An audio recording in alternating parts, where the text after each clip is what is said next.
ईशानदेव सवितरुदुरितान् पराशय भद्रं तन्नयासु। ओम भद्रं कर्णेभिः शृणुयाम देवा भद्रं पश्येमाक्षिभिर्यजत्राः स्थिरैरङ्गैः तुष्टुवांशुस्तनूभिः व्यसेम देवहितं यदायुः।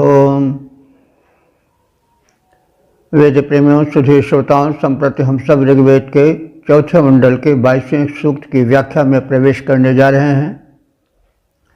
इस सूक्त में 11 मंत्र हैं। सभी मंत्र त्रिष्टुप छंद में निबद्ध हैं। मंत्र दृष्टा ऋषि वामदेव, देवता इंद्र। इस सूक्त के पहले मंत्र का शीर्षक है यज्ञों में इंद्र के आगमन का कथन। अब संबंधित मंत्र का सर्वप्रथम सस्तर पाठ हो जाए।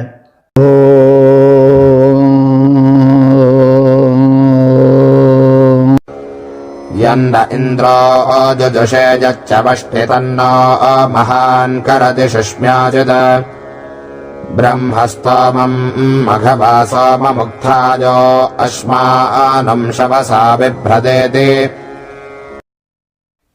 इस प्रथम मंत्र में ऋषि ने बताया है कि इंद्र जो कि ब्रह्मांड नियंता शक्ति है, कर्तुम अकर्तुम अन्यथा कर्तुम क्षमता जिसमें सन्निहित है, वह भक्तिपूर्वक प्रेमपूर्वक शुभ यज्ञ कर्म में बुलाए जाने पर आता है और प्रस्तुत नैवेद्य को, स्वागत सामग्रियों को, स्तुतियों को वह सप्रेम ग्रहण करता है। इंद्र एक और इतना शक्तिमान है कि उसकी शक्तिमत्ता ही का प्रसार सर्वत्र है, लेकिन वह इतना उदार और सरल भी है कि वह कोई भी हो जो प्रेमपूर्वक उसे पुकारता है, उसका आवाहन करता है, उसके यहाँ उसके शुभ कर्म में, यज्ञ कर्म में वो सम्मिलित भी होता है। तो यह इंद्र का व्यक्तित्व है, इंद्र का स्वरूप है, जिसे कि वैदिक ऋषियों ने स्थापित किया है। इंद्र का यही स्वरूप भारतीय संस्कृत के सनातन के प्रत्येक अवतारों में जो विष्णु से संबंधित है, जिसमें विशेष करके राम और कृष्ण आते हैं, उनमें इंद्र के यही गुण और शील समन्वित हैं। तो अब हम शब्दार्थ की ओर बढ़ें और अर्थ जगत में प्रवेश करें। तो यह माने जो इंद्र अश्मानम शवसा बिभ्रत, अश्मान कहते हैं वज्र को। वैसे अश्व माने होता है पत्थर या बहुत कठोर वस्तु, लौह आदि के अर्थ में आता है, लेकिन यहाँ वह वज्र के लिए है, क्योंकि वज्र भी सबसे कठोर और प्रहारक है। वह शक्ति या वह पात, यानी वह वस्तु जो आकाश से गिरती है या प्रहारित होती है, वह है वज्र। वज्रपात, बिजली जब गिरती है तो उसकी शक्ति को नापा नहीं जा सकता, कितनी शक्ति उसमें है, और उस प्रहार को कोई रोक नहीं पाता है। तो वही उस परम शक्तिमान इंद्र का सर्वोच्च अस्त्र है, जिसके प्रहार से कोई सुरक्षित नहीं रह पाता है।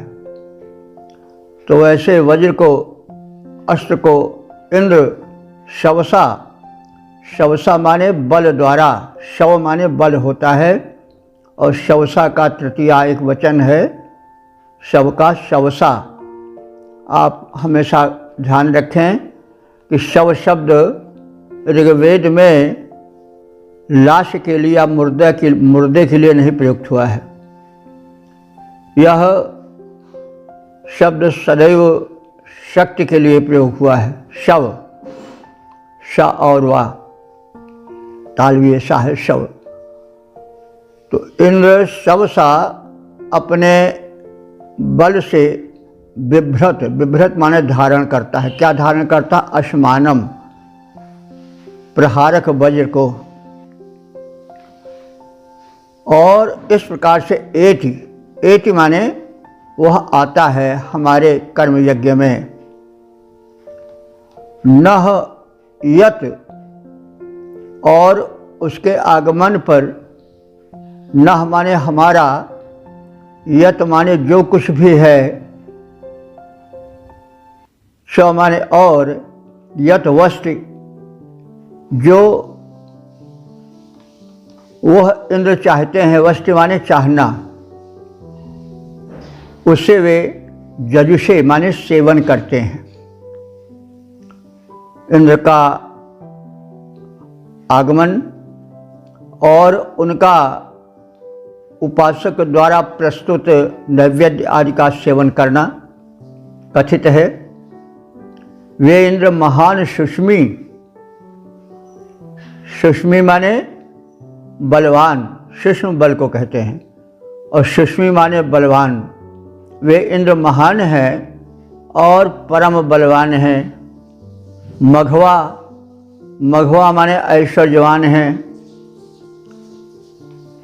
नह ब्रह्म, वे बड़े उदार भी हैं। और नह माने हमारे, ब्रह्म माने यहाँ पर अन्न के लिए आया है।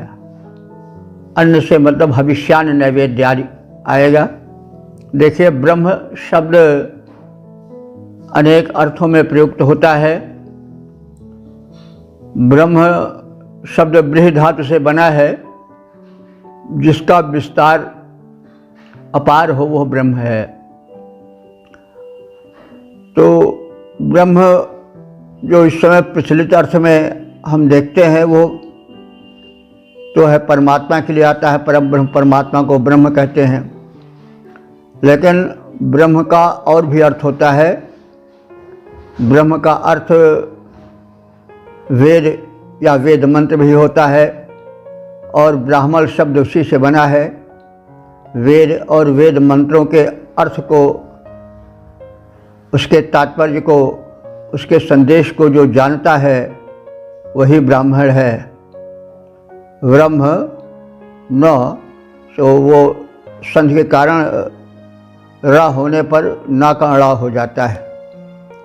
तो यहाँ पर ब्रह्म का अर्थ जो है वह अन्न है, क्योंकि अन्न भी व्यापक है।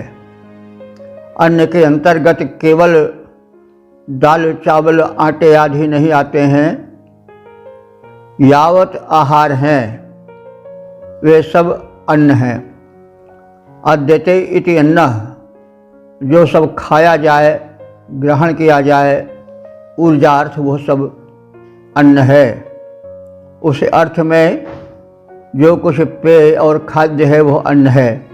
तो अन्न इस प्रकार से ब्रह्म इसलिए है कि वह व्यापक है, क्योंकि चाहे स्थावर जगत हो, वृक्ष लतादि हो, चाहे कीट पतंगादि हो, चाहे जलचर थलचर नभचर प्राणी हो, वे सब कुछ न कुछ खाकर ही जीते हैं। तो इसलिए आहार या अन्न जो है वो व्यापक है, इसीलिए उसको ब्रह्म कहा गया है। हम निवेदन करते आए हैं कि ऋग्वेद में किसी वस्तु का नामकरण उसके गुण के आधार पर होता है। तो जहाँ जहाँ व्यापकता देख पड़ी उसको ब्रह्म रूप दे दिया गया।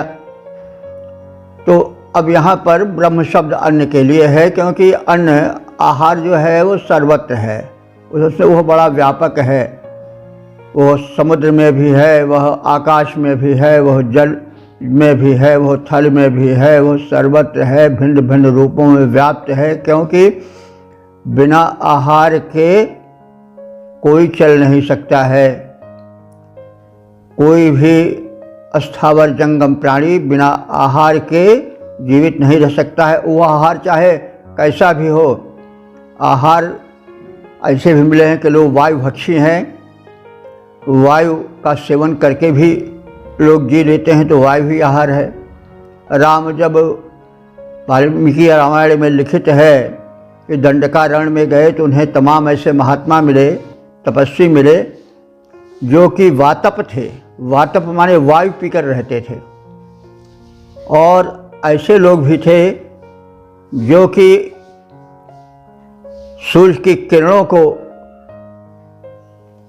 वो पान करते थे, यानी उनसे ऊर्जा प्राप्त करके जीवन धारण करते थे। तो इस प्रकार से वातप, मरीचिप, मरीच कहते हैं सूर्य की किरणों को, पौ माने पान करने वाले। तो सूर्य की किरणों को पान करके भी जीने वाले लोग थे। तो ऊर्जा शरीर को चाहिए। ऊर्जा के जितने स्रोत हैं वे सब अन्न हैं। कोई आवश्यक नहीं कि अन्न को हम कुछ सीमित पदार्थों तक ही सीमित रखें। तो तात्पर्य यह हुआ कि ब्रह्म शब्द क्यों अन्न के लिए आया? वो इसलिए आया कि वो बड़ा व्यापक है।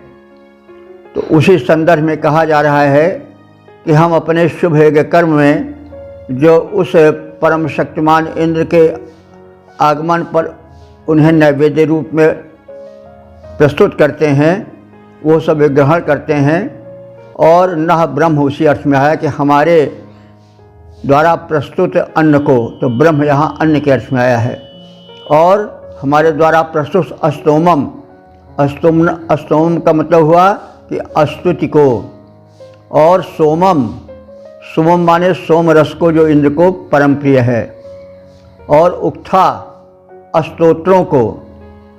आकरति माने स्वीकार करता है, यानी महाबलशाली इंद्र वज्र को धारण करते हैं और वे वज्र धारण किए हुए अपने प्रबल शक्ति के साथ हमारे यज्ञ कर्म में सम्मिलित होते हैं। वे हमारे हविष्यान्न का सेवन करते हैं। हमारा जो कुछ है और जो उन्हें रुचिकर है उसका वे उदारतापूर्वक, प्रेम पूर्वक उपभोग करते हैं।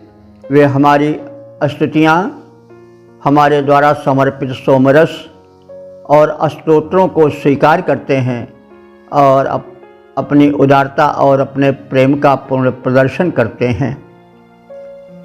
पद्य रूपांतरण है, इंद्र वज्रधर शक्ति सहित यज्ञस्थल पर आते हैं, यत किंचित रुचिकर मेरा है सेवन कर जाते हैं।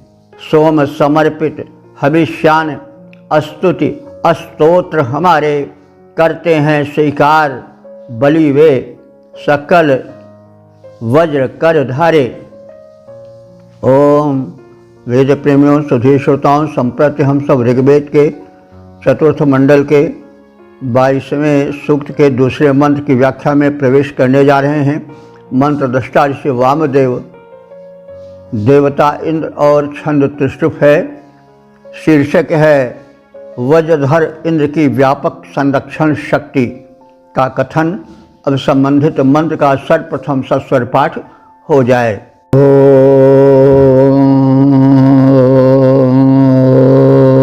वृषा वृषन्धिं चतुरश्रिमस्यन्नुग्रो बाहुभ्यान् रदमश्चीवान् सृजे परुष्टे वृषमाड ओर्णां यस्याः परवाड सख्याय विव्ये। इस दूसरे मंत्र में इंद्र की शक्तिमत्ता और संरक्षण शक्ति का कथन किया गया है। तो जब तक किसी वस्तु की शक्ति का, उसकी महत्ता का कथन नहीं किया जाता, तब तक हृदय में विश्वास अटल नहीं होता है, क्योंकि जाने बिनु न होई परतीति और बिनु परतीति होई नहीं प्रीति। इसलिए देव शक्ति का कथन करना पड़ता है कि उसमें यह गुण है, उसमें यह शक्ति है, उसमें यह वैशिष्ट्य है। तो इसी संदर्भ में जो ऋषि है वो इंद्र, उनके वज्र और उनकी शक्तिमत्ता और उदारता का कथन कर रहा है, ताकि उस इंद्र के प्रति जो भक्ति भावना है वो पुष्ट होती चले। तो वृषा माने बलवान अथवा परम उदार, दोनों अर्थ होता है। वृष माने बलवान भी होता है और वृष माने वर्षण करने वाला अथवा वृक्ष की भांति दाने देने वाला। तो वह बलवान और उदार इंद्र उग्रह परम प्रचंड भी है। और कैसा है? नृतमः। नृतमः माने अपने बल से सर्वत्र सृष्टि का नेतृत्व करने वाला है। और कैसा है? शचिवान। शचिवान माने शक्तिशाली है। देखिए, शची शब्द तो प्रायः पुराणों में इंद्र की पत्नी का नाम कहा गया है, लेकिन वेदों का इंद्र जो है वो भावना में, वर्णन में सशरीरी है, लेकिन अन्य देवों की भांति जैसे अग्निदेव हैं, सूर्य देव हैं, पर्जन्य देव हैं, पृथ्वी देव हैं, बहुत दृश्यमान नहीं है। तो ऐसी स्थिति में कोई सशरीरी पत्नी नहीं हो सकती है, लेकिन शक्ति कहते हैं शक्ति को, तो शक्ति ही शक्तिमान की पत्नी कही जा सकती है, रक्षिका कही जा सकती है। क्योंकि जब शक्ति है तभी शक्तिमान है, शक्ति नहीं रही तो शक्तिमान की कोई सत्ता नहीं रह जाती है। तो वह इंद्र जो है वो शचिवान है। शचिवान माने शक्तिमान है। और कैसा है? बाहुभ्याम वृषंधिम। वह अपने बाहुओं में वृषंधिम माने बिजली के समान तेज वाले, चतुरंध्रिम माने 4 धारों वाले, वज्रम वज्र को धारण करता है। तो ये वज्र के विशेषण हैं। वृषंध माने विद्युतवत चमकदार है, और चतुरक्ष, और उसके जो हैं वह 4 धाराएं हैं। चतुरश्रिम, उसकी 4 धाराएं। 4 धारा मतलब चौकोर, 4 प्रकार के धारदार उसमें कोने निकले हुए हैं। तो इस प्रकार से वह इंद्र है। और वह इंद्र ऐसे अपने वज्र को, जो कि विद्युतवत चमकदार है अथवा विद्युत ही है, और जिसमें 4 धाराएं, 4 कोने निकले हुए हैं धारदार, उनको धारण करके वह शत्रुओं पर प्रक्षिप्त करता आता है। अश्यन माने प्रक्षिप्त करना, फेंकना। तो वह अपने वज्र को शत्रुओं पर फेंकता हुआ विरोधी शक्तियों को नष्ट करता हुआ आता है। उसके वज्र में विद्युत का तेज है और उसमें 4 धाराएं हैं।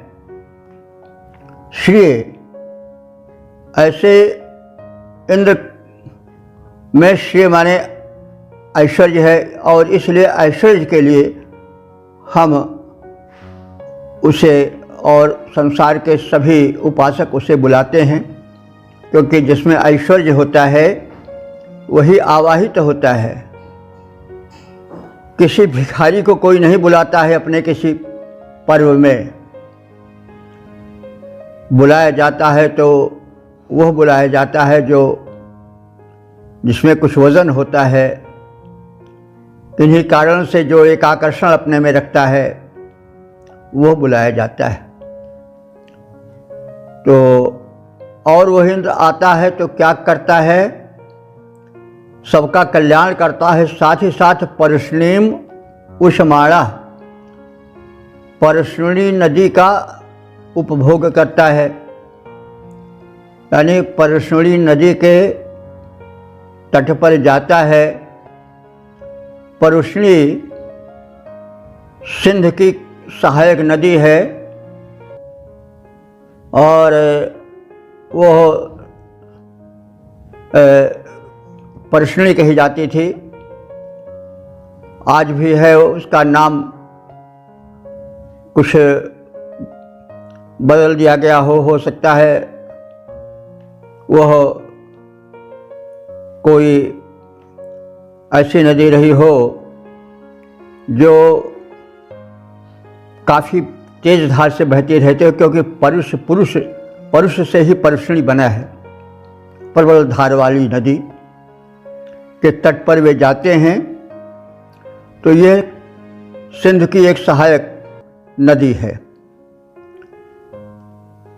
तो यह हम जानते हैं और जान लें कि वेदों की रचना भूमि आज का पाकिस्तान है और उसी पाकिस्तान में जो नदियां बह रही हैं, शतद्रु यानी झेलम, सिंधु और सतलज आदि, इन्हीं सरस्वती नदी, सरस्वती तो इस समय सूख गई है लेकिन वैदिक युग में प्रबल धारा वाली नदी थी।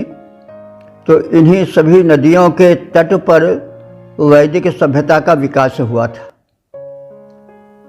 तो अब ये है, हम लोग भूल चुके हैं। उस समय किन्हीं कारणों से नेता लोग ध्यान नहीं दे सके कि जहाँ सभ्यता का प्रथम अरुणोदय हुआ था, भारत भूमि का वह प्रदेश जो भारतीय संस्कृति का सूर्योदय वाला प्रदेश है, वो हमारे अधिकार में नहीं रह गया है। उसको हमने दूसरों को सौंप दिया जो मतलब वेद का सम्मान नहीं करते हैं, यद्यपि वेदों की रचना भूमि वही है। तो वो परश्नी नदी से इंद्र प्रेम करते हैं और परवाणी, उस नदी के पर्व माने तटीय प्रदेशों पर वे जाते हैं और सख्याय विव्ये, वे मित्रता के निर्वाह रूप में वहाँ संरक्षण प्रदान करते हैं। यानी उस नदी के तटवासियों पर, उस भूमि पर वे उपजाऊवादी उसे बना करके सभ्यता के विकास का उपक्रम करते हैं। तो बलवान, प्रचंड, उत्तम नेता, शक्तिशाली इंद्र अपनी बाहुओं से बिजली के समान तेज धारण करने वाले 4 धारों वाले वज्र को शत्रुओं पर फेंकते हैं, विरोधी शक्तियों का शमन करते हैं। ऐश्वर्य के लिए वे परश्नी नामक नदी का उपयोग करते हैं और उसके तटीय प्रदेशों पर अपनी मैत्री भाव की वृष्टि करते हैं और उसे सुरक्षित और संरक्षित और उपजाऊ बनाते हैं। पद्यात्मक रूपांतरण है इस भाव का। बलवान, उग्र, उत्तम नेता, बलशाली इंद्र कहाते हैं वे 4 धार वाले विद्युत सम अरिपर वज्र चलाते हैं। उपयोग हेतु वे नदी परश्नी का ऐश्वर्य बढ़ाते हैं। उसके तट पर, उसके तटभाग सख्य प्रेरित वे रक्षित करते जाते हैं। ओम वेद प्रेमियों, सुधीर श्रोताओं, संप्रति हम सब ऋग्वेद के चतुर्थ मंडल के 22वें सूक्त के 3रे मंत्र की व्याख्या में प्रवेश करने जा रहे हैं। मंत्र दृष्टा ऋषि वामदेव देवता इंद्र और छंद त्रिष्टुप है।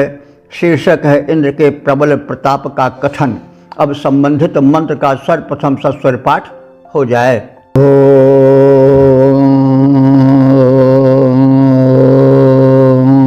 यो देवो देवतमो जायमानो महोवाजेभिर्महद्भिश्च शुष्मैः दधानो वज्रम् बाह्वोरुषन्तम् याममे नरेदयत्प्रभोमा। इस तीसरे मंत्र में इंद्र के प्रबल बल और प्रताप का कथन है। इंद्र वह प्रबल शक्ति है जिसकी शक्ति इस सृष्टि क्रम को संचालन करती है। तो यह देवः देवतमः, यह माने जो देव माने दिव्य प्रकाशित देव शक्ति में देवतम हमारे प्रधान देव है। तो जो तेजस्वी और श्रेष्ठ देव है, जो परम प्रकाशमान है, वह इंद्र जायमाना जैसे ही प्रकट होता है, महावाजे भी महद भी सुषमयी, महा माने महान, वाजे भी माने बल से, और सुषमयी माने शक्ति से। तो सामर्थ्य और शक्ति, देखिए वाज शब्द का अर्थ जो होता है वो शक्ति भी होता है, अन्न भी होता है। तो आप चाहो तो अन्न भी कह सकते हो, लेकिन यहाँ पर प्रताप का वर्णन है, इसलिए वाज का अर्थ भी एक शक्ति ही से गिनना चाहिए। और सूक्ष्म माने भी प्रताप होता है, शक्ति होता है। तो अब शक्तियाँ भिन्न भिन्न रूपों में होती हैं। केवल जो है वह बाहुबल ही नहीं होता, उसी की शक्ति नहीं होती है। जो है वह एक जो वैभव है, धन है, प्रताप है, उसकी भी शक्ति होती है। तो इस तरह से शक्ति की बहुलता को दिखाने के लिए वाज शब्द और सूक्ष्म शब्द भले ही वे शक्तिवाची ही हैं, लेकिन शक्ति की अनंतता के अर्थ में वे दो बार कहे गए हैं। तो इंद्र जो है जब प्रकट होता है तो महाबाजे भी प्रकट होने का मतलब हुआ जब अपना प्रभाव वह दिखाता है, तो वही उसका प्रकट होना या उत्पन्न होना है। तो उस समय वह महाबाजे भी महान शक्तिमत्ता से, सामर्थ्य से, और महद भी सुषमयी प्रबल अपने सूक्ष्म से, पराक्रम से, बल से, ओज तेज से वह युक्त हो जाता है। और बाहुओह उशंतम वज्रम दधाना, वह माने भुजाओं में, दोनों भुजाओं में उशंतम, उशंतम माने होता है सुंदर तेजस्वी, वज्रम माने वज्र को, दधाना माने धारण करता हुआ।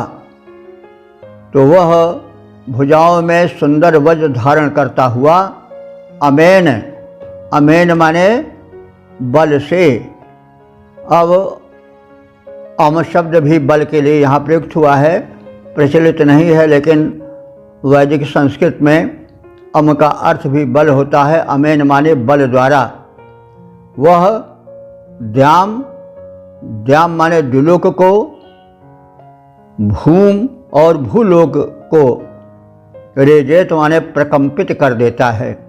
तो वह अमेन द्याम भूम रेजेत, वह अपने बल प्रताप से पृथ्वी को और भूलोक को यानी और द्युलोक को यानी धरा गगन सबको प्रकंपित कर देता है। तेजस्वी श्रेष्ठ इंद्र उत्पन्न होते ही, प्रकट होते ही अपने महत सामर्थ्य को प्रकट करता है, और वह चारों ओर व्याप्त हो करके सर्वत्र क्रियाशील हो जाती है। इंद्र अपने भुजाओं में अपना दिव्यास्त्र वज्र धारण करता है और अपने बल से द्युलोक और भूलोक दोनों को प्रकंपित कर देता है। सभी उसके बल से चकित होकर के कांप उठते हैं। शक्ति है उसके प्रताप का आधिक्य है। तो इस मंत्र में इंद्र में शक्ति का विशेष प्रदर्शन किया गया है, विशेष निदर्शन किया गया है। यद्यपि इंद्र में शील भी है, लेकिन शील का नहीं बल्कि यहाँ शक्ति का जो है वो प्रथम प्रदर्शन है और शक्ति का ही गुणगान है। तो जब कोई प्रकट होता है तो पहले उसकी शक्ति देखी जाती है, और एक जब शक्ति से सब व्यवस्थित हो जाता है तब उसका शील प्रकट होता है। शील का मतलब हुआ संरक्षण शक्ति और करुणा शक्ति। तो 3 गुण होते हैं, शक्ति, शील, सौंदर्य। महान कौन होता है या अवतार की श्रेणी में कौन आते हैं? जिनमें शक्ति भी हो और शील भी हो और सौंदर्य भी हो। इसीलिए राम में तीनों का समवाय किया गया है, कृष्ण में भी तीनों का समवाय किया गया है। वे शक्तिमान हैं और शीलवान हैं, करुणापूर्ण हैं, और साथ ही साथ वे सुंदर भी हैं, स्वरूप भी हैं। स्वरूप कई प्रकार से होता है, शारीरिक रूप भी है, मनुष्य का चरित्र भी उसको रूपवान कर देता है। तो इस प्रकार से शक्ति, शील, सौंदर्य 3 गुण होते हैं। इंद्र में तीनों गुण हैं, लेकिन यहाँ पर उसके शक्ति का ही प्रामुख्य है। तो तेजस्वी श्रेष्ठ इंद्र प्रकट होते ही महत सामर्थ्य और शक्तियों से संयुक्त हो जाता है। भुजाओं में सुंदर वज्र धारण करता हुआ अपने बल से दिलोक और भूलोक को प्रकंपित करता हुआ वो परिलक्षित होता है। पद्यात्मक भाव प्रकाशन देखें। पैदा होते ही इंद्र प्रबल सामर्थ्य युक्त हो जाता है। पैदा होते ही प्रबल इंद्र सामर्थ्य युक्त हो जाता है। धर कर सुवज्र कर में अपने धरती आकाश कंपाता है। ओम वेद प्रेमियों, सुधीर श्रोताओं, संप्रति हम सब ऋग्वेद के चतुर्थ मंडल के 22वें सूक्त के चौथे मंत्र की व्याख्या में प्रवेश करने जा रहे हैं। मंत्र दृष्टा ऋषि वामदेव देवता इंद्र छंद त्रिशुप है। शीर्षक है इंद्र के प्रताप का कथन। अब संबंधित मंत्र का सर्वप्रथम सस्वर पाठ हो जाए।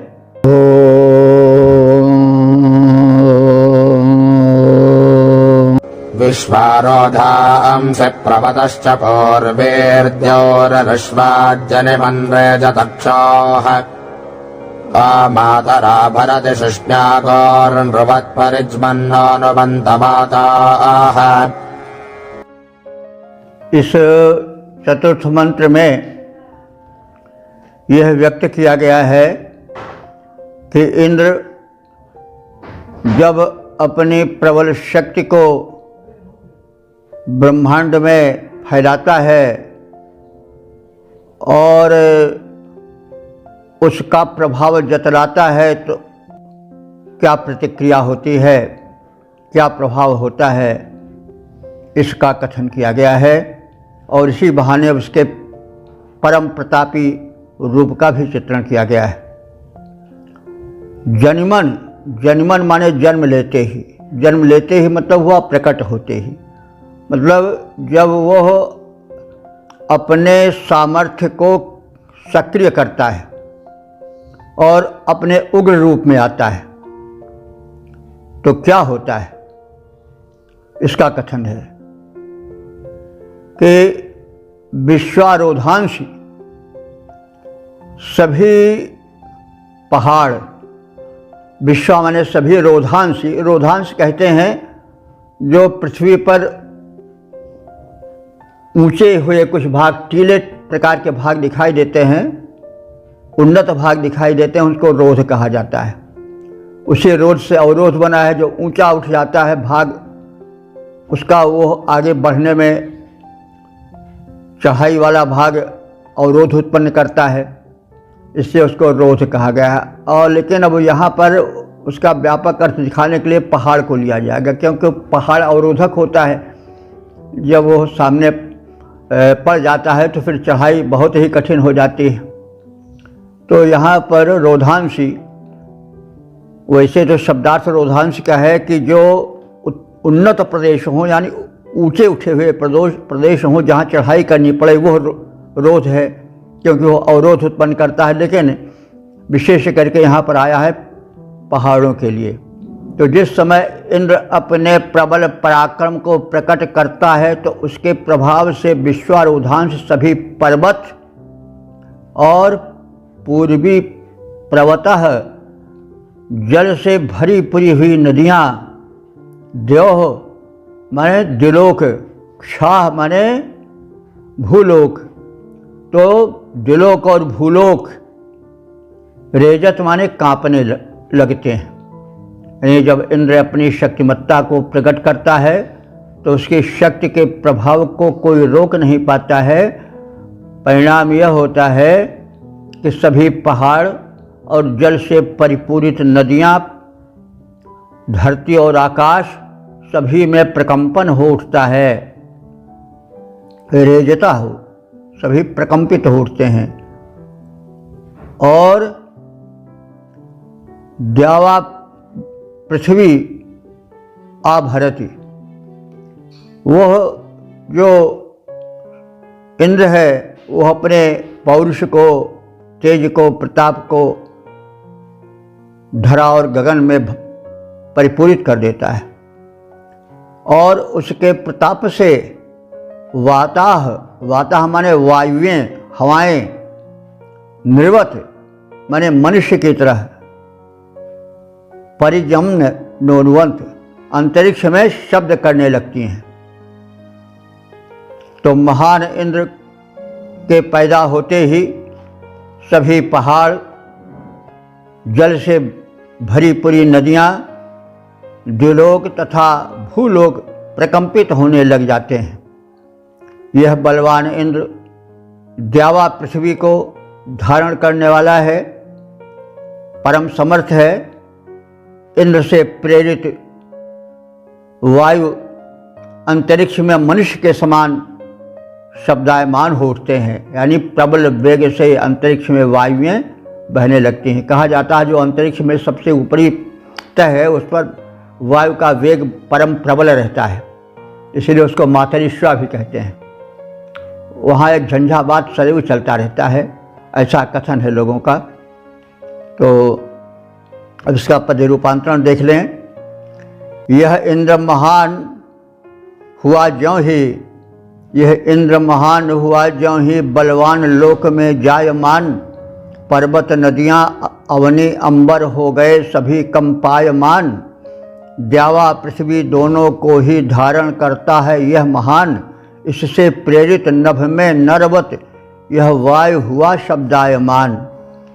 ओम वेद प्रेमियों, सुधीर श्रोताओं, संप्रति हम सब ऋग्वेद के चतुर्थ मंडल के 22वें सूक्त के 5वें मंत्र की व्याख्या में प्रवेश करने जा रहे हैं। मंत्र दृष्टा ऋषि वामदेव देवता इंद्र और छंद त्रिष्टुप है। शीर्षक है महत्ता के कारण यज्ञों में इंद्र का गुणगान। अब संबंधित मंत्र का सर्वप्रथम सस्वर पाठ हो जाए।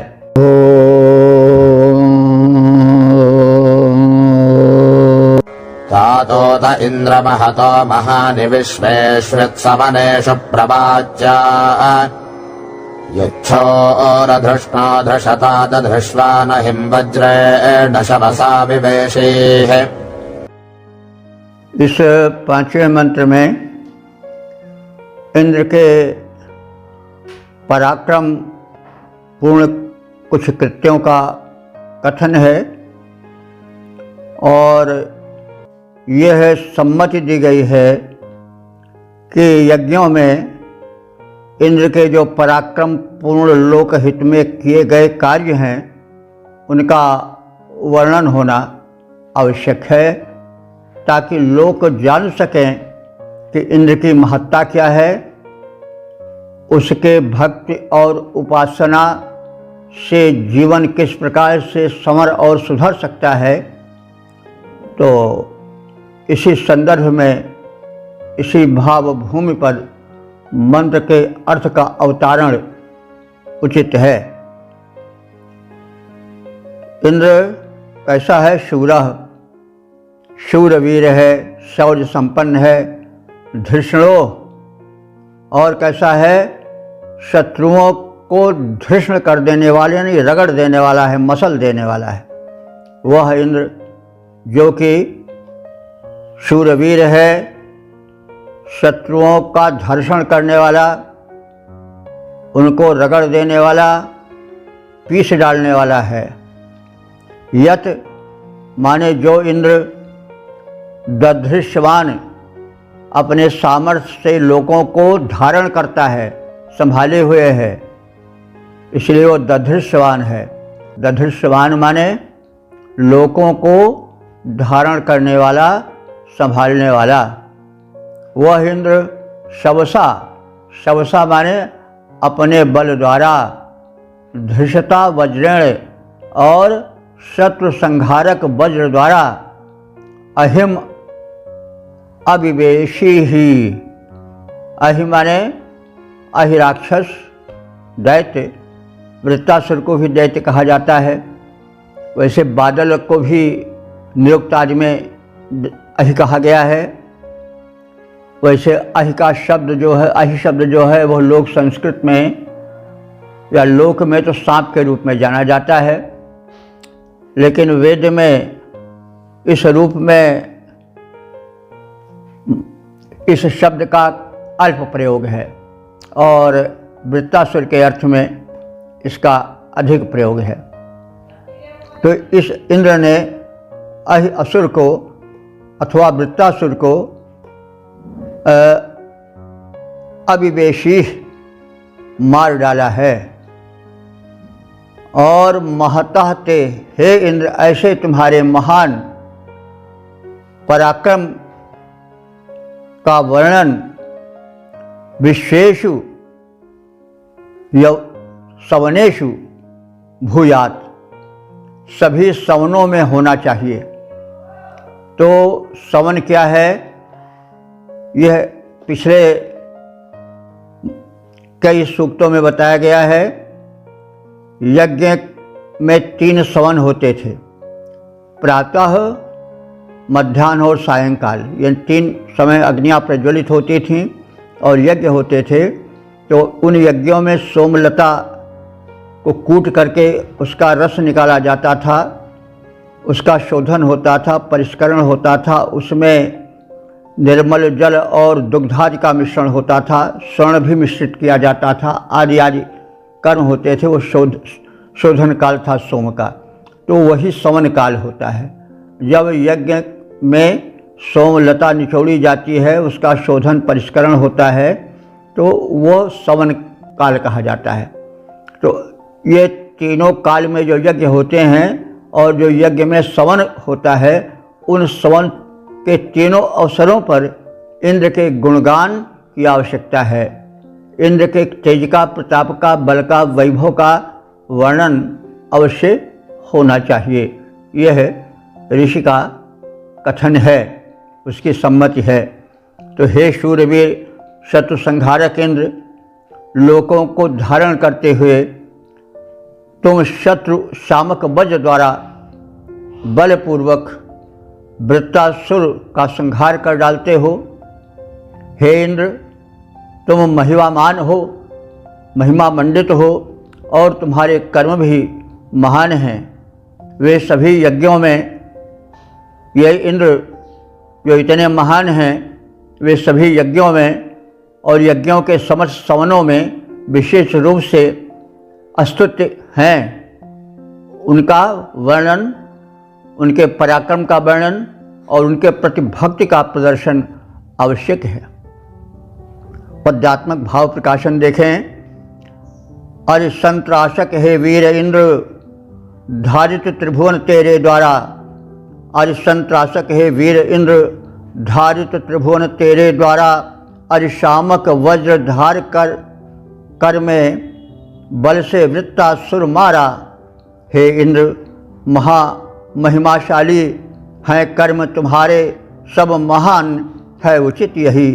सब यज्ञों में हो तेरे कर्मों का बखान।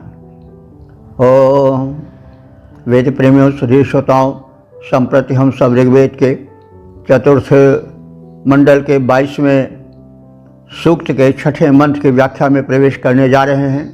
मंत्र दृष्टा ऋषि वामदेव, देवता इंद्र और छंद त्रिशुप है। शीर्षक है इंद्र की व्यापक शक्ति का कथन। और संबंधित मंत्र का सर्वप्रथम सस्वर पाठ हो जाए।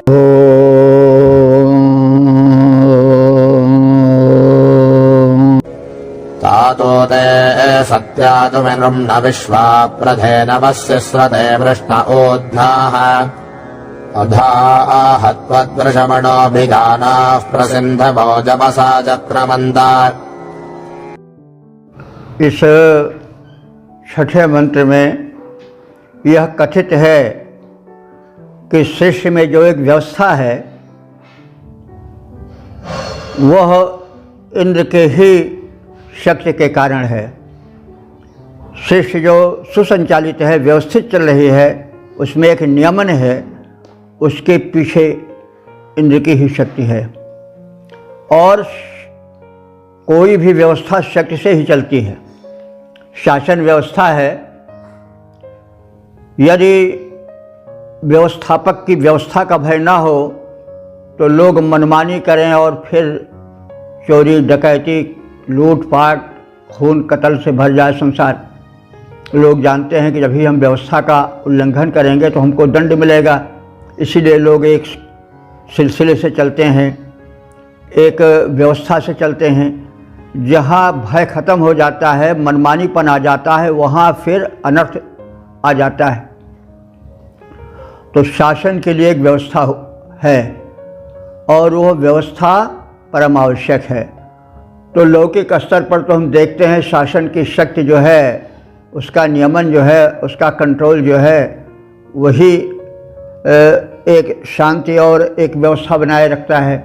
लेकिन जो वैश्विक व्यवस्था है, जो एक निश्चित समय पर बरसात कराती है, सर्दी लाती है, गर्मी लाती है, वज्रपात से धरती को बचाती है, तमाम और जो चल रहे हैं, नदियों में जल प्रवाहित होता है, आदि आदि जो प्रकृति के कार्य होते हैं, नियमित कार्य होते हैं, उस सबके पीछे एक शक्ति जो है वो क्रियाशील होती है। उसका अनुशासन ही प्रधान होता है, क्योंकि बिना अनुशासन के कोई वस्तु व्यवस्थित रूप से चल ही नहीं सकती है। तो इंद्र जो है वो सर्वोच्च सत्ता है, सृष्टि की संचालिका शक्ति है। तो उसी इंद्र की व्यवस्था का कथन किया जा रहा है कि इंद्र के ही कारण यह जो वैश्विक व्यवस्था है, सृष्टि की व्यवस्था है, वह नियमित है। तो उसी संदर्भ में कहा जा रहा है कि हे इंद्र, तुम निर्मला, तुम परम बलवान हो, परम शक्तिमान हो, और ते ता विश्वाह, तुम्हारे ही कारण वे विश्व माने संपूर्ण संसार के जो कर्म हैं वे व्यवस्थित चल रहे हैं। सत्या माने तुम्हारी शक्ति कल्पित नहीं है, यथार्थ है। विष्णु, तुम परम शक्तिमान हो और तुम्हारी शक्ति और अनुशासन के प्रभाव से ही धेनवः माने गाय, ऊधना शिश्रते, ऊध कहते हैं थन को, स्तन को, तो ऊधना माने स्तनों से। तो तुम्हारे ही अनुशासन के कारण गायों के स्तनों से दुग्ध टपकता है और आता है। शिश्रते माने टपकता है। और तुम्हारे ही अनुशासन में उन गायों के स्तन में दुग्ध जो है वह परिवर्तित होकर के आता है। यानी दुग्ध जो है वो रक्त ही तो है गाय का या पशु का, लेकिन उसके पीछे एक अनुशासन है कि वह जो रक्त है वही दुग्ध बन जाता है। अगर वह अनुशासन तुम्हारा शिथिल हो या ना हो तो फिर यह क्रिया जो है संभव नहीं हो पाएगी। तो तुम्हारे अनुशासन से ही गायों के स्तन में दुग्ध आता है और वो टपकता है। और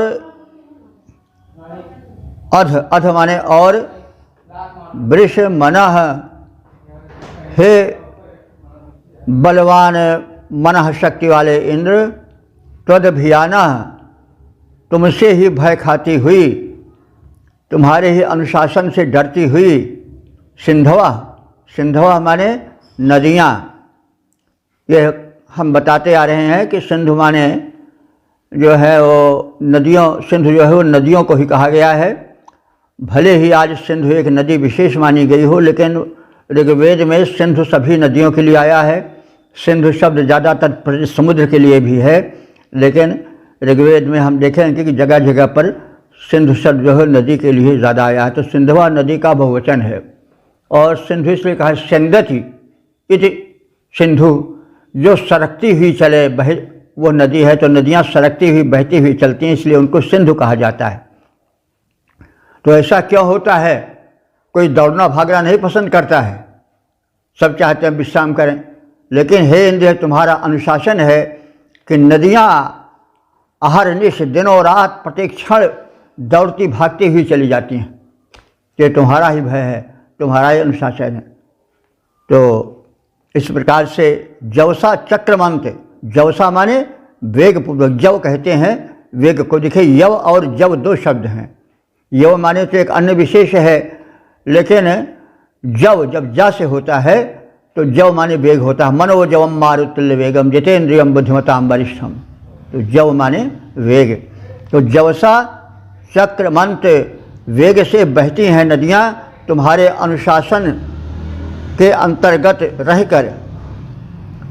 तो हे परम बलशाली इंद्र, तुम्हारे समस्त कर्म जो हैं वो सत्य हैं। हे बलवान, तुम्हारे भय से ही गायों के स्तनों में दुग्ध उत्पन्न होता है और टपकता है। हे परम बले इंद्र, तुम्हारे भय से ही सरिताएं दौड़ती हुई वेग से बहा करती हैं। अन्यथा दौड़ना किसी को पसंद नहीं आता, सब विश्राम चाहते हैं, लेकिन यह तुम्हारे अनुशासन का भय है। तो अनुशासन शिष्ट में एक व्यवस्था को स्थापित करने वाला इंद्र है। इसका पद्यात्मक भाव प्रकाशन इस प्रकार से है। हे इंद्र देवता परम बलि संपूर्ण कर्म तेरे महान। हे इंद्र देवता परम बलि संपूर्ण कर्म तेरे महान। वे हैं यथार्थ, अत्युक्ति अत्युक्ति कल्पना का न कहीं नामो निशान। तेरे अनुशासन में गायें निज थन से पैर टपकाती हैं। तेरे भय से ही सरिताएं दौड़ती वेग से जाती हैं।